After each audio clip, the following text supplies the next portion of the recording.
Yeah. Because everybody talks about experimentation culture. Everybody talks about, testing, failing fast, all of that. If you knew how many times you had to fail to succeed, how many more shots would you take? To believe that you are going to get 100% of your people to be able to imagine a different world that they've never experienced, that's madness in my view. Welcome to Transformation Talks podcast. Today I welcome Tasneem, who works across the digital arm within Lloyds, to hear her insights in her transformation experience, advice that she would give to senior leaders across the space, and what she's seen to work well and in sometimes not so well, and hopefully some useful insights for you all. Well, thanks for coming in today. I guess before we get started, we'd love to understand a bit about your background, where you're at today, and then we can kind of kick the conversation from there. Yeah, thanks for having me. So I'm Taz. I've been working in big banks for all of my career. So started in kind of HSBC, lived abroad for a while in the Philippines, in operational roles, and then started moving more so in my career into kind of big transformation roles. So whether that was doing regulatory transformation on kind of mortgages, all the way through IT systems and implementing them, working across kind of global teams, to more recently kind of delivering digital propositions, running digital channels. That's kind of been my career, and more recently my job over the last 2 years has been running an app in the digital channel for one of the UK's largest digital banks, and just really focusing on how we go from transforming how we're seen as an incumbent organisation to having more market leading experiences that get people to want to bank digitally and stay digitally against brands that they might be more accustomed to, who are a bit more kind of savvy technically. Organisations see tech as the whole core piece, right, where often that's the enabler and there's a lot that comes with it. It'd be interesting to know from your side, like what it takes to lead, to deliver, to drive a successful transformation beyond just the tech part. So more recently, probably a couple of years ago in a role that I was doing, we did a transformation where we basically changed the way that we serve customers. All the way from the kind of sales force and how we view them, to how our digital channel functions, how we use the app, and looking at kind of regulatory boundaries, etc., and then introducing new technology and new tools that could help our frontline staff and work in conjunction with the app.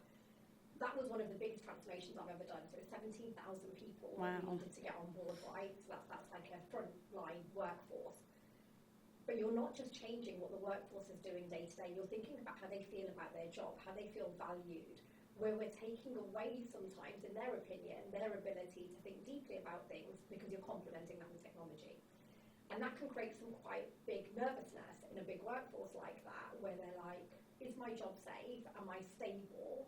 Where you're now using technology to help me. And we implemented things like video solutions, we implemented dashboards where we would basically pull together quite complex data and surface it to people so they could better serve customers. And I think had we started with the technology, we would have had some really shiny tools. And the product owners would have gone, this is a really great piece of tech, or we've partnered with X company, we've bought X solution, let's put it out. And they would have done a good job with that, but it wouldn't have solved the problem. So where we started, and we spent quite a lot of time on this, and at that time my job was to run the transformation program. So I had a team of about 40 quite senior people, and we were running this across the entire kind of retail distribution piece. And the bit that we talked about really is, what is the problem we're trying to solve? Because I think unless you start there, you don't really know what you're solving for. Yeah. And then we talked about, what are the jobs to be done? So if these are the problems to solve, what are the jobs to be done? And what's our North Star? And the biggest thing that it took us time to kind of really align on as an exec team was what our North Star was, because everybody had a little bit of a different view. And I find myself, in some cases, really impatient at times to go, the quicker we align on the North Star, the quicker I can get moving, right? To deliver the business case, get the tech out the door, get the teams on the ground. But actually, we spent longer than I have ever known aligning on a North Star. And my boss at the time actually really over-indexed on, unless you are all not going to align, we're not going to go forward. And it was very much a disagree all you want, but disagree and commit. So we spent a lot of time trying to describe where we want to go to. But we had a mixture of people who were like, I want to go here and I want to build this thing and I want this shiny new world, and a bunch of people saying, here's all the things that are wrong. So we spent time going, are we all aligned on the problem statements? Have we got enough insight and data that backs up what we're what we're saying the problems are. What are the jobs to be done for our customers and our people and our technology? And then, if you look at the North Star, do those things come together in a neat package? That was where I suppose I had to work the hardest with my team to start thinking about bringing that vision to life. And it wasn't one big strategy, it was lots of multiple small strategies. So making sure we weren't creating any more tech debt, making sure we were working with suppliers that were, going to work alongside our data programs that were going to help modernise our technology at the same time. My worry always is that if you start with the tech, you get a bunch of shiny tools that don't really work for people, and eventually you don't get the return on investment that you expect because that tech just kind of sits there and it doesn't really complement anyone. And in industries, like banking, like where I work, you still have a lot of jobs where you have a human and technology working together. It's not one or the other, right? Yeah. So, we spent a lot of time over-indexing on that, and I learned so much from that programme of how I do it over and over again. Yeah, that's so interesting, and I think especially now with AI, it's so much easier to jump into that as a step one, and it's something that arguably is more exciting. People, that's all they want to talk about, and they want to kind of jump in. But when you mention around the kind of North Star, I think of one organisation who I've been working with for the last sort of 4 years on and off, and you always see the same pattern of new execs joining, then them leaving the business because they can't align on the North Star, and then it's really hard to successfully drive transformation across that organisation. So actually, in the duration of time we've worked with them, have they really been able to get from A to B? Not they haven't really been able to do that so successfully.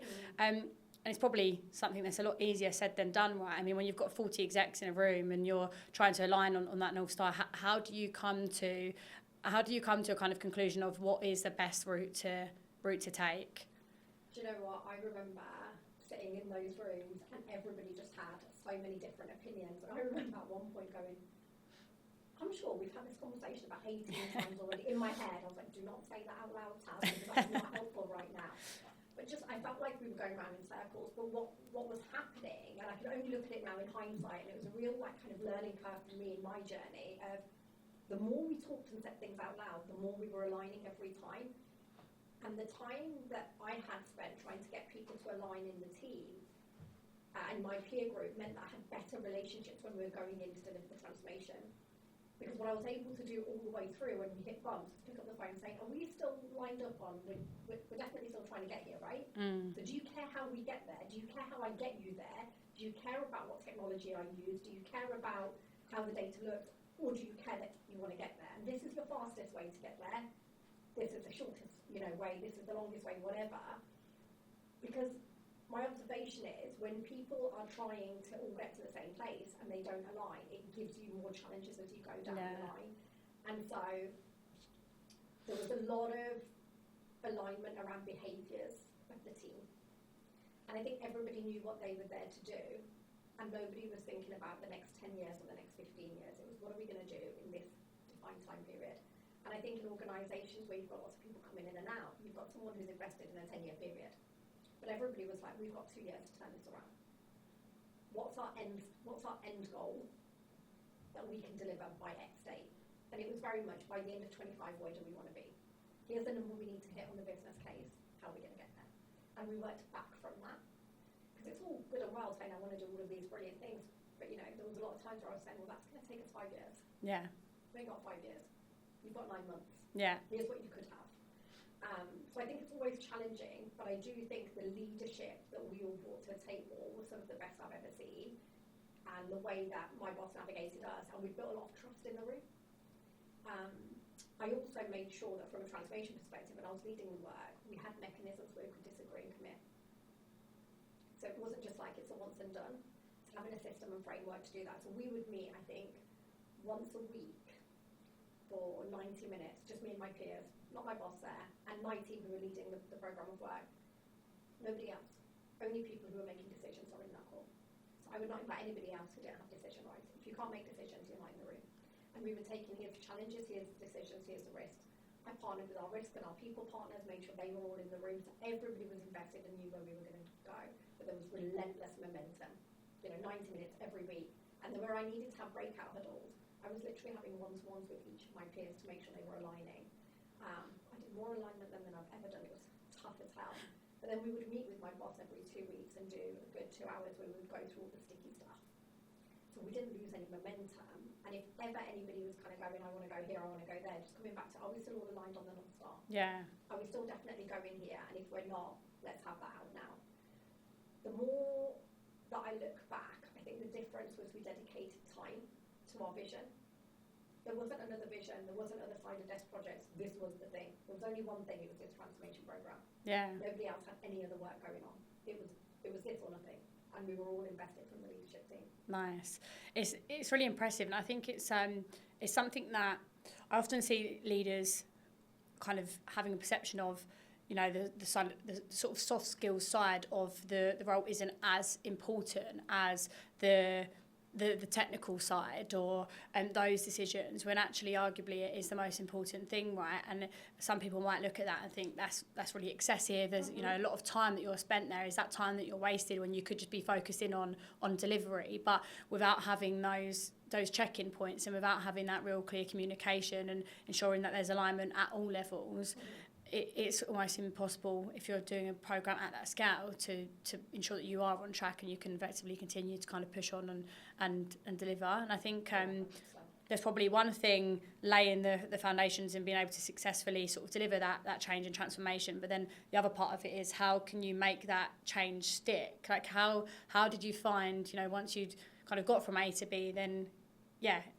allowing that to kind of allowing that change to stick within the business. Yeah, and embed. And I think that just going back to that bit around, you know, that might sound excessive, 100%, 17,000 people, the regulatory risk, the reputational risk, the customer risk, it's not up for debate. And what we were doing as the senior leaders is we were making sure we were having alignment and decision-making conversations so our teams on the ground could deliver. Delivery slows down when the people at the top aren't aligned. 100% in every single experience I've had in any organisation I've worked in. Delivery slows down when there is not alignment on where we want to go. And I don't want to say for a second it was easy. God, there were some difficult decisions. It is where I've had to probably work the hardest in my career to make sure I understand everyone's agendas, what's at play, what's everyone trying to get to. But it worked. It won't work for everything. When I've had to deliver one product linear out the door, I'm just doing 15-minute scrum and scrums. Like, it's very different. You have to change the governance or the ways of working or how you come together, depending on the scale of the transformation. In terms of making sure how things stick, one of the big questions I always like to ask is how will we know that we've got there? And it's worth asking that when you define the North Star. So when you've got the data that defines what the problem is, if that's a problem, this is what we want to fix, how will we know when we've got there? And I always ask my team that as well. How will you know that you've done that? What does good look like? What does success look like? And can we quantify it? And instead of going, I want to get from A to B and it should feel safe, use an OKR mentality. You're not meant to hit all of your OKRs. They're meant to be stretching. Yeah. If you hit all of your OKRs, you're not stretching your business far enough. I remember once feeling really proud of myself and going, I've hit all of my OKRs. And I remember the guy at the time saying to me, who I work for, he's quite formidable, put it that way. He was just like, yeah, you're not working hard enough, Taz. You're not far enough. We need to go further. And he was right. It was safe. I knew I could do it. But we'd aligned on them, right? And I was really proud of that. But it meant we weren't getting out of our comfort zone as an organisation. Yeah. So we always start with what does success look like and have the right to iterate your metrics as you go. But not because you're scared you might not reach them, because you've learned something new that means you might need to pivot the North Star. Yeah. And I think sometimes people are like, oh, we're not going to hit that. And especially in big organisations, the culture very much is we don't want a red kind of metric, or we don't want to show that we're not hitting that. We don't want to show we're not hitting targets. But actually, you do need things that are stretching, that set the ambition. Because if you're always going to be in a mentality of, I don't want anything to be red, everything's too safe. And the transformation's not worth it, in my opinion. Yeah. So now I look back, it's 2 years since we delivered that. Some things worked really well. They're embedded, they're happening in the business. Some things are at the next stage of the transformation. I don't work in that part of the organisation anymore, but I know my peers are taking it to the next level. A bunch of us moved on after we'd hit the goals. But there's also a bunch of stuff that probably didn't work, right? And there is definitely things that are like, actually, if we knew now what we, if we knew then what we know now, would we have done it differently? 100%. Yeah. So I don't think you can walk into any transformation going, no matter what, we know all the data, we know the problems, we know the North Star, we're all aligned. That means it's going to work 100%. Always expect things to go wrong, but always know that you're going to need to measure that. And don't measure it at the end. You've got to measure it as you go. Yeah. So post-implementation review is after you've delivered everything. I always think the best way to deliver transformation is a roll in and scale approach. Don't roll something out big bang. Do an MVP, use a beta program, whatever, but roll in and scale. Bring in the first 5, 10, 15, 20, 100, 200 customers, or whatever you're going to do. Learn and iterate, because the metrics will start moving and telling you whether it's worth going further.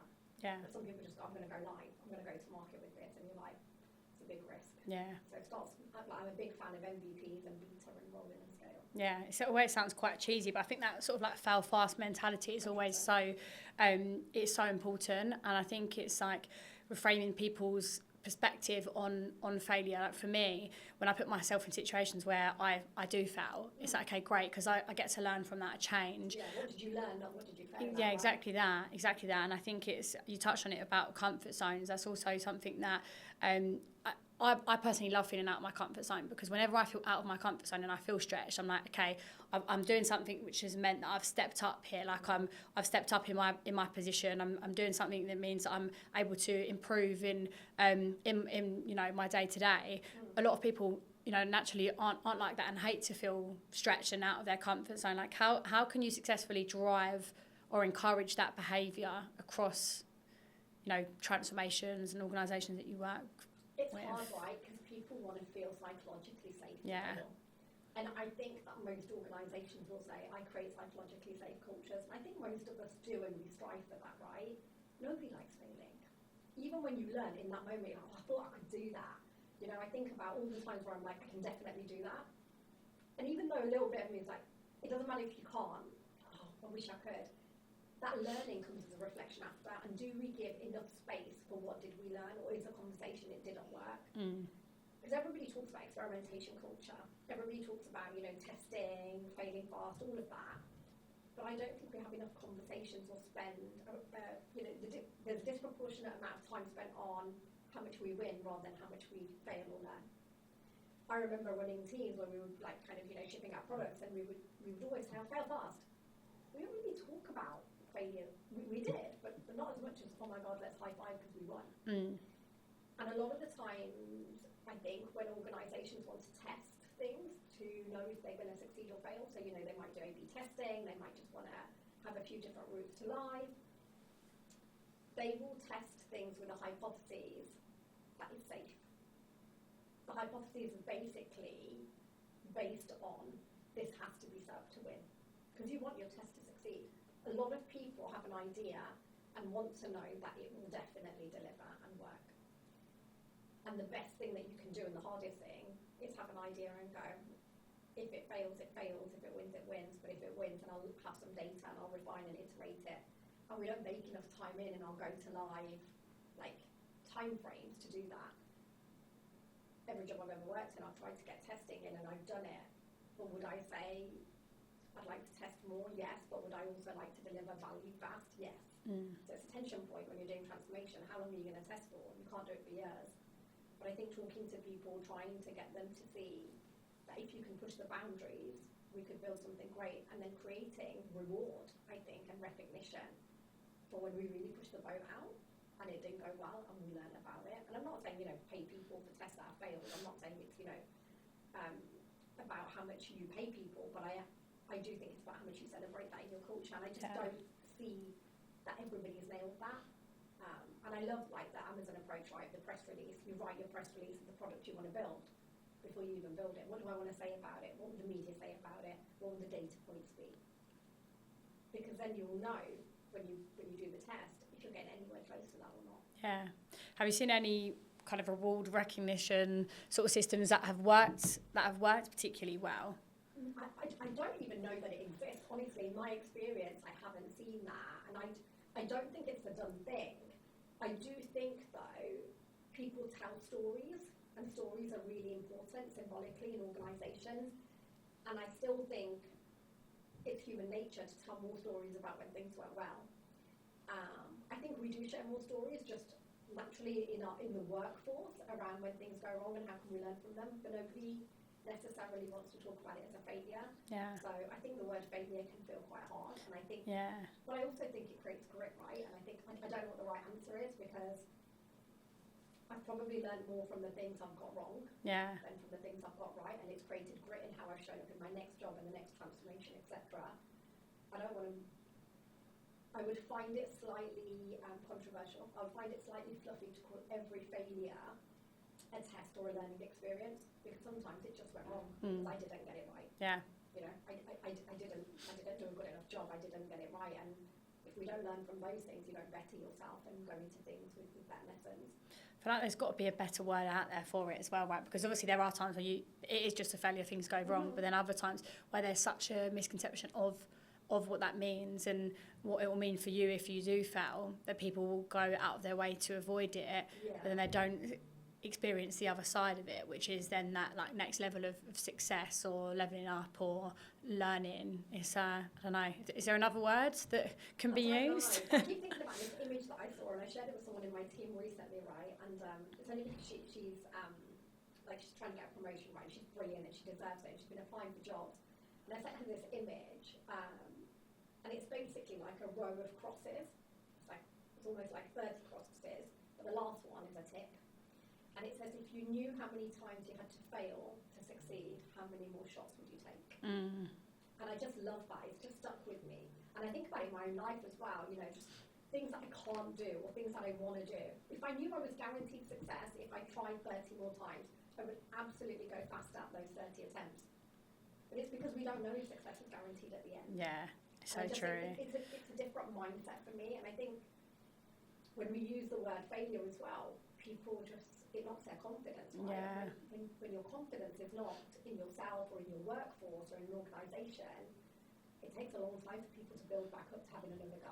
Yeah. So I think we have to keep saying, at some point success may or may not come, take as many shots as you need. Yeah. We have to balance that with how much money you want to spend on Yeah, taking of course. shots. It's all nuanced, right? It's really hard. Yeah, I think like as a leader, being able to build a culture where people can improve their relationship with failure can just really, you know, it can help, you know, huge amounts. And it's quite similar in the way that we work. I mean, in recruitment, it's, you can imagine, it's rejection after rejection after rejection, and those that do the best are those that will just keep persevering and they'll just keep going. And it's always, when I say like 100 no's will then be a yes, and it's often the last conversation that you have of the day that actually amounts into something that goes somewhere. But it's like, okay, cool, that moves me closer rather than that making me feel further away from where I need to be. You touched on the kind of the communication side, the alignment piece, which I think is always number one. It's most important. I mean, do you ever see any sort of reoccurring patterns from a transformation perspective of things that are often missed or avoided outside of that then can cause for these initiatives to go wrong? Is there anything that you try to like avoid at all costs? I think the hard lesson I've probably learned is that approach to kind of risk culture. And by that I mean, if we don't think enough about what could go wrong, it will present itself throughout the transformation. And in my experience, where I've worked in kind of big banks, you know, incumbent banks in the main, got legacy systems, got data issues. You think something works a certain way, and there's some weird workaround where some system is pulling something from another system, there's an API that's not connected up properly, and all of this stuff. And you don't learn that because you don't actually know how everything works. You can assume it works to an extent. It's my favourite thing. I do this a lot with my team, especially at the moment as we're trying to kind of go on to the next level of what we're going to do. The conversation very much is, okay, that's where we want to be, that's our North Star. Now let's go through everything that could go wrong. Interesting. And it's always like, you know, the known unknown and the unknown unknown. Yeah. It's those black hat conversations. And they're really hard to have because people are like, how could it go wrong? Like, we want this to happen. Like, no, tell me everything that would go wrong. I find that quite difficult because I'm a very optimistic person, but I'm also a very pragmatic person. And I think you need a balance of optimism and pragmatism, right, to win. But I'm always saying to my team, right, let's write down everything that could go wrong.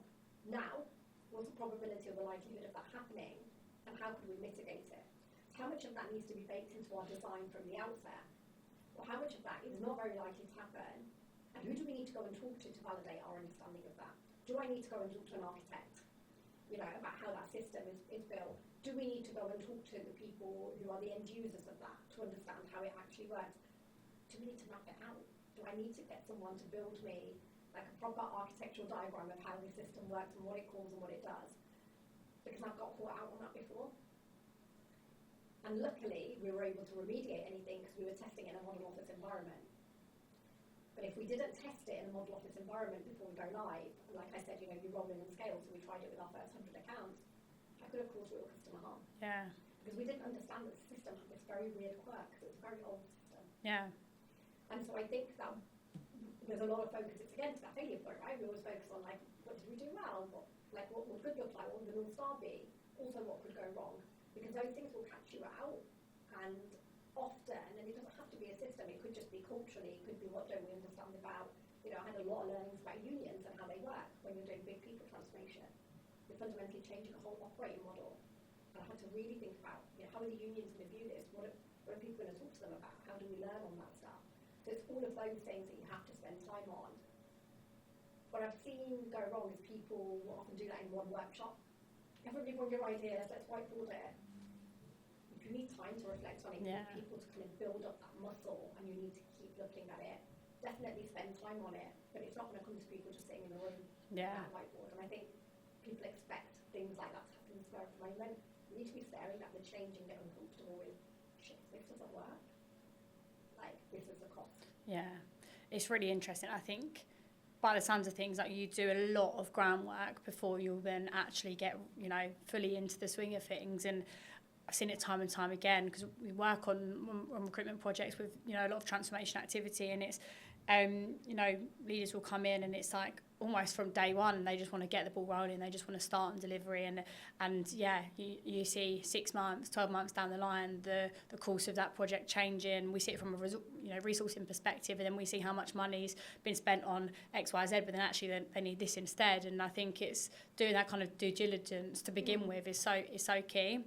Bit of a random question, but so in that in that kind of part of mapping out everything that can go wrong, like, do you have any rules around like how much people are using AI for stuff like that? Because I'm guilty of it myself. I'll sometimes ask AI questions that I know the answers to, but I'll just be lazy and I'll just ask, and then it might miss like obvious things or easy things. And if people, instead of people now spending however much time it would usually take to really use their brain power to think about everything that goes wrong, they can use Claude or ChatGPT to ask and come up with the solutions within a couple of seconds, and then they can kind of crack on with it because they want to, because they're kind of gearing up and ready to go.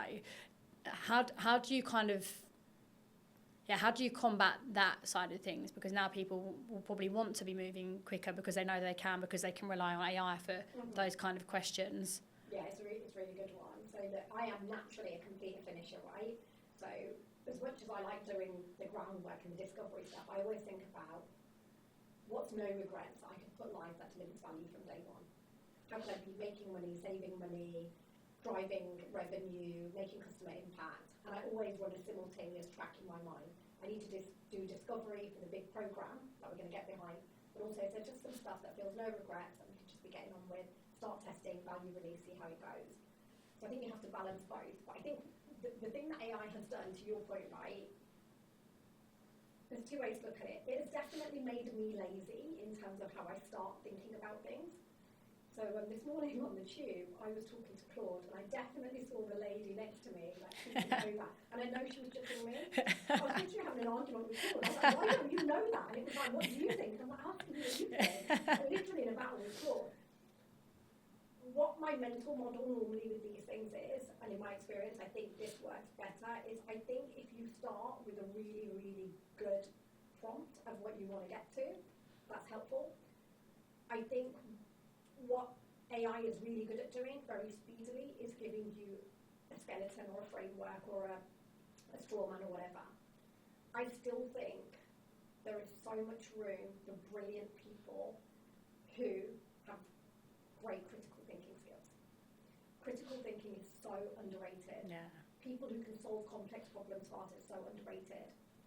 I can think about 4 or 5 examples of some of the most talented people in my team, right, are some of the most avid AI users, right? So we are a co-pilot organisation. I do so much stuff on Claude and ChatGPT outside of work as well.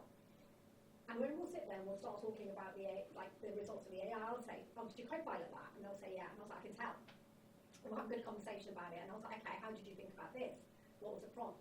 And then we'll get into the what if, we'll get into the if this and that. What could go wrong? Well, if you ask this in the prompt, no wonder you've got this answer. What if you asked it this?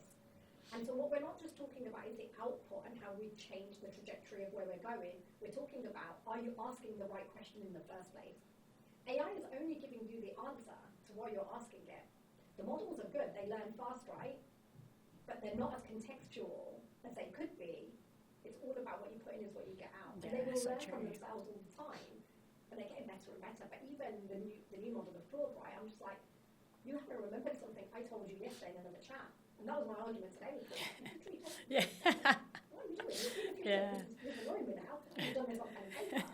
But I think that is the whole bit of people need to remember, and I think organisations need to remember, and leaders need to remember, AI is great for pace, but it could slow you down if you do not over-index on critical thinking as a key skill in your organisation, in your workforce.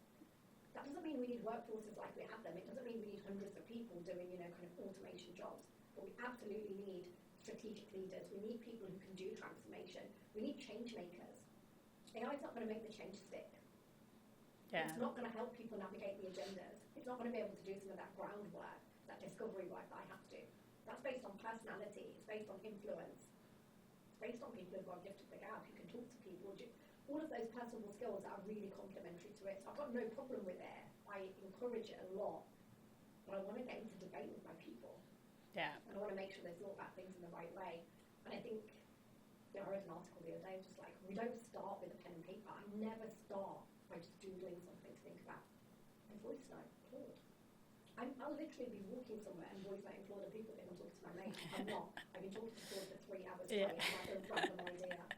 But we are getting reliant on that, and I think we've got to make sure that our workforce is constantly training that cognitive capacity to be able to engage with this. Yeah, it's like armour to use, but not to be solely reliant on. And I listened to a podcast the other day that was talking about, it was a Stephen Bartley one, and he was saying that he could tell that his colleagues was using AI, I think it was with interview feedback or something, and he instantly trusted it less, or he didn't take as much time into reading through the details on the feedback, because it just didn't have the tone of the person who was speaking. And it's people want to hear from you. Use AI to help you become more efficient, but don't become dependent on it to then try to replace you, because if anything, it goes to highlight the importance of those personable skills that you need to get into a room and brainstorm about transformation plans, as opposed to just sounding like a robot. 100%, and that's such a good example, because one of the most talented people in my team at the moment, right, and I've been a huge sponsor of his career, we're talking about kind of the next job, and we're looking at kind of jobs in AI, and he's a really good strategic thinker, great critical thinking skills, and he's seen this job, and we talked about it, and I was like, yeah, you should go for it, I'll support you. And he sent me his CV and his application letter, and I looked at it, and I messaged him back, and I was on holiday, so I said, I'll have a look at it for you. So he sent it to me, and I just messaged him back saying, did AI write this? And he went, yeah, I used it a little bit, but I put all of this stuff in there. He's one of my best users of AI as well, right? So I know that he would have done a good job. I just said, it doesn't sound like you. And I said to him, you're one of one. That's not coming out here. I want to hire one of one. I'm always looking for why you're the one, why you're going to be the person that's going to be in my team. What gaps are you going to fill? What are you going to bring that's different? But if you sound the same as everybody else, and I think he'd opened the paragraph on the application with, I'm really excited to be applying for this job. I said, we've worked together for 3 years. I've never heard you say I'm really excited about anything, and you love working with me. You've never said I'm really excited. That doesn't sound like you. And everybody else is going to have that first opening sentence. Where's you? Where's your personality? Where's your tone? And you can teach AI to write like you. But it takes time, right? What you put in is what you get out. Goes back to the prompts, doesn't it? But I hate reading applications and looking at CVs. I'm like, I'm not interested now. Yeah. People now. You can imagine it from our side, can't you? It's insane, the amount of we'll put up a role now, and honestly you'll have 100 applicants and it literally looks exactly the same. And it's that filtering process is it's pretty insane. And it's got I think, I don't know if this is the right word, but it's got worse as time's gone on, as people have got more comfortable and have more access to AI. I hired probably about a year ago for 3 senior roles in my team, so head of roles, right? Big roles. I was hiring for 2 actually, and I hired 3 people in the end because I met great people. 110 applications in 3 days. I was like, I need to close the job. Yeah. But actually, I said to our HR partner, before we close anything, let me have a look at what we're going for. And I was like, no, straight away. Yeah. Because it's so easy now to be able to go take the job description, take my CV, Yeah. adapt it. Yeah. And then what people don't have, but I'm going to say what people don't have the common sense to do is go, the hiring manager is going to see through this. And I think this is where what you guys do is quite interesting. Because if we are using automated systems for everything, we are losing the people who have personality, who have spark, who have grit, who have critical thinking. We need people to find people. Yeah. I don't hire someone based on their credentials alone. I hire someone who's going to be a good fit. Yeah. I hire someone I can work with. I hire someone who's going to work hard. I hire someone I'm going to learn from. You know, I want to learn from my people. I want them to make me better as well as me to make them better. And I think we need people to hire people still, because I think that's what we're missing. I had a boss once who used to always say this, and I love it. Let technology do the ordinary, let humans do the extraordinary. And that just always stuck with me. Yeah. Because that is what I'm looking for, even in the world of AI. Yeah. I came from a meeting this morning. I met with a CIO who I've got in process at the minute for a client, but I wanted to meet him to get to know him a little bit better. Because a lot of what I do is like consulting other clients to say, I know this isn't tick, you know, like box by box. He doesn't tick every single thing that you're looking for, but actually I think from what he did here would be really transferable here. And I think like just having that consultative element and us being able to support in that capacity, it really helps. And a lot of what I do now, my job's changed quite a lot, where it's a lot more proactive as opposed to reactive. It's I think you should speak to this person because of this. And I think just having that in-person time and like those conversations and really getting to know the people beyond just the CV is so important. 100%. And it's like what you talk about there is what I always talk to my people about, right? And I always talk about when I describe myself, the ability to connect dots is with people. Yeah. Like I literally, when I'm fighting with Claude, I'm like, if you remember in your memory, I told you this, I've uploaded this document, but my brain is constantly connecting dots. That's what we do. Most of us, right, who kind of work in places where we have to connect people up with other people or connect technology with people or do change, you're connecting dots all the time. You're trying to think about how things and people come together. And I don't think AI does that well alone. Yeah. And I'm sure someone's going to tell me, oh, it can in this model or this. 100% good. But I still know that I want the best of both worlds. Yeah. I like the Venn diagram of AI with a really brilliant person next to it. If I have brilliant AI, that's great. I still want a brilliant person. I don't want a mediocre person with brilliant AI. That's not going to work for me. Yeah, there's a lot of that available. So yeah. And that's why you have to build the best teams, right? Yeah, exactly that. And if there was any other advice that you would give to leaders right now that are preparing for a transformation, undergo a transformation, and probably having to rethink about, you know, their transformation beyond what we have discussed, is there any other kind of insights that you can share, or anything that you would recommend for them to think about beyond our conversation today? Yeah, I think, look, there's probably like 2 or 3 things I always bank on whatever transformation I've done. First, get aligned on your from and to. That is my mental model for everything, right? It's like your from and to. Where am I going from and to? And if you're in a startup, that's even better, because your to is really important, but who else is playing in the from? What's your competitive landscape look like? Where do you want to be in the market? Where do you want to stand out? So your from and to is really important. Then look at what are the tools, technology, and people I need to deliver that. Because sometimes the people on the ground aren't going to get you there. And I always say this, what you hear won't get you there. You could have a great team. They could have got you to where the current transformation is. They might not have the vision and the ability to get you to that next phase. And that is something we don't face into very often, and we don't face into quick enough. Yeah. We tend to go, do you know what? I'm going to train them and I'm going to coach them. And you can, and I believe in the power of coaching. But to believe that you are going to get 100% of your people to be able to imagine a different world that they've never experienced, that's madness in my view. Yeah. I had a great team and I built them up, but I also went and hired some disruptors. And by disruptors, I meant people who can be disruptive in their thinking, but influential, but still good people who are easy to work with, who can influence, who are collaborative, right? But are disruptive. Because once you put a few disruptors into the team and they buy into your vision and you over-index on spending time with them of where you want to get to, but also you allow and give them space to challenge your vision, you'll get there faster. A lot of the time, we have a vision as an organisation, right? All the memes on LinkedIn around that the CEO wants an AI thing, it doesn't matter what it is, right? Don't bring in good people and then give them your vision and get them to then just deliver it. Let them disrupt it. Yeah. It's uncomfortable for leaders sometimes. People I hired, like last year, they think completely differently to me, all of them. They've got completely different skills to me, but that's why I hired them. That's what you want. Yeah, I don't need a mirror. Yeah. So I think having that space to do that, I think sometimes people go, I just need to rush in. Definitely have your execution people, get your delivery people, find the no regrets, but bring in people who can then carry that with you. So as a leader, when you're working on the business, not in the business, and you're looking out at the next opportunity, you've got people who are going to push that vision forward all the time. Yeah. And help it land.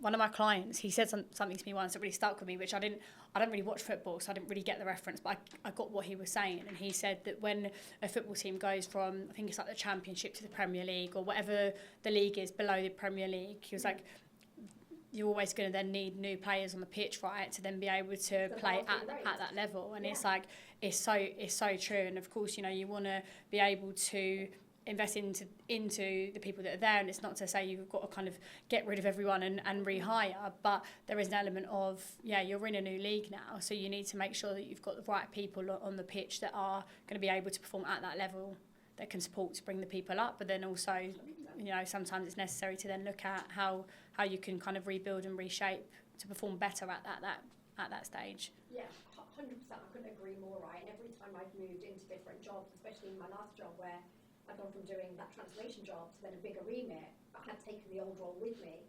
I knew that top team wasn't going to be enough to get me to where I needed to. I had lots to learn. Yeah. I had lots to learn. That team was going to be steady state. I needed to give some of them new jobs, right, for their own personal development. But I went from transforming a big business area into the distribution channels to then running all of digital. I needed a completely different set of people. And I think when you spot that early, that's really important. But I think when you're playing in a different league, you're playing with different stakeholders, you're trying to do something different in the market, the longer you leave that, the harder it is. Because that is also time wasted. When I talk about that discovery phase and laying the groundwork, I'm not saying spend 8-9 months doing that. There is a time for discovery and strategy, and then there is time for action. Have people that can take action and who are good at that. Have your completer finishers, your red personality people. But have people who are going to look at the data, who are going to overanalyze it, who are going to think about the impact. But talk to everybody about, we need to get shit done at the same time. Yeah. Getting shit done looks different on various levels, right? I just think sometimes people don't call it early enough. The next phase of the business, the next phase of our transformation will require something different from our people. And all of those people are not going to be in your organisation. And they might not even be in your industry. Yeah. I hired someone who worked in technology and digital in a supermarket. She ran the apps for a supermarket, and I brought her into banking. She blew my mind. She was a brilliant candidate. Yeah. But I was like, if I want banking to stay the same, I'll just hire people who work in That's different banks. Yeah. Just different colours. But actually, if I want to change this and think about the consumer experience, speed to market, pace of work, I'm going to bring someone like her in. Yeah. It's key. It is key. I think it's easy to stick with what you know, and it feels comfortable to hire somebody from telco to support with a telco transformation because they understand the infrastructure that kind of sits behind it. But yeah, I mean, transformation, right, is the whole point is to be able to move forward and to think differently and to challenge the status quo and being able to be open to be more transferable with the experience of people that you're bringing in. I think, it's something that is massively overlooked. I remember asking one of my bosses, do you want iteration or do you want evolution? Because both of them require me to show up differently. And they require me to have a different team on the pitch, and they require different muscle, different energy. So if you want to go from here to here and you want it to feel slightly different, but it's mainly iterative, that's fine. If you want evolution as the North Star, then I need something different. And most of the time people say, right, I want you to iterate, and then, I'm like, okay, well then I need a team that looks different to what I've got on the ground now. Yeah. But you have to get your people, because without people, you can't move fast enough. Yeah. You can have all the great technology and kit in the world, people are going to bring the momentum.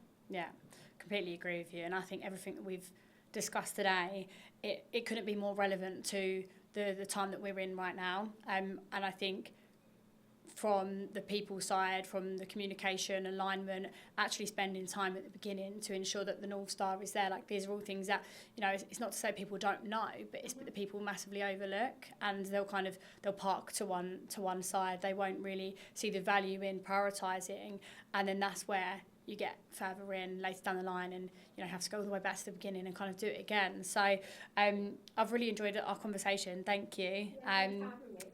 No surprise to hear how successful you've been in your career and being able to lead a transformation of 17,000 people. Like, that is pretty insane to be able to do that successfully. But it's no surprise. Don't blame you. But it's no surprise to hear from everything that we've discussed how you've been able to do that. And yeah, I think it's just some really key points that need to be shared and spoken about more, because that's going to be the answer to being able to continue to drive these things more successfully. So thank you. Yeah, thank you.